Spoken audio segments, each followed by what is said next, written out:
Mwanamke asiyejiweza kifedha astahili kuweka mapenzi mbele kwenye maisha yake.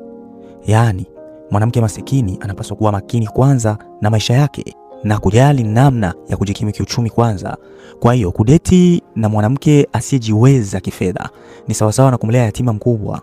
Utajikuta unagharamia kila mahitaji yake anavyovitamani na kila matatizo yake, huku maendeleo yako binafsi ya kifedha yanaendelea kudidimia na kuzubaa hivyo hivyo. Mahusiano ya namna hiyo uyaambie yakome kwa jina la Yesu, na uache kuhalalisha mambo yasiyofaa kwa jina la mahusiano. Yaani, kama mwanaume, acha kuwafata wanawake waliokuwa lakini hawawezi kujitegemea. Acha kufurahia ukaribu na wanawake wasiojiweza kifedha. Wengine wao huingia kwenye mahusiano wakitafuta mtu wa kuwabebea maisha yao.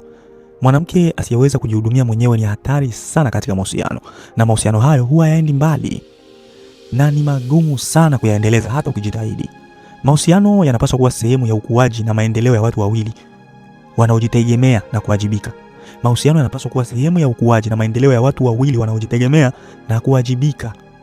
Mahusiano sio mradi wa misaada kwa wanawake wasiowajibika kutumia wanaume wasio na tahadhari. Basi kumbe wanaume kwenda na tahadhari. Bado tuko kwenye episode yetu ya You Can Be Loved But Still Be Used. Kwa hiyo kuwa makini sana usije ukatumiwa. Leo hii baadhi ya wanawake hutumia mahusiano kama njia ya kuwakamua wanaume na kuwabebesha matatizo yao pamoja na majukumu ya familia zao bila wao kujua. Brother, kuwa mwanaume mwenye misimamo. Acha kuchagua hovyo hovyo kwa sababu ya tamaa za mwili tu. Pandisha viwango vyako kwanza.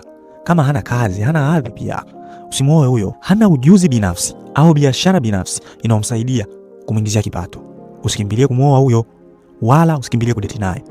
Unakuta hana mustakabali mzuri wa kifedha, hafu unategemea nini hapo kama sio chanzo chake kikuu cha mapato kiwe ni wewe mwenyewe ambaye hujielewi, kwa sababu yeye anajielewa vizuri. Usiwe mwepesi wa kudanganyika bro.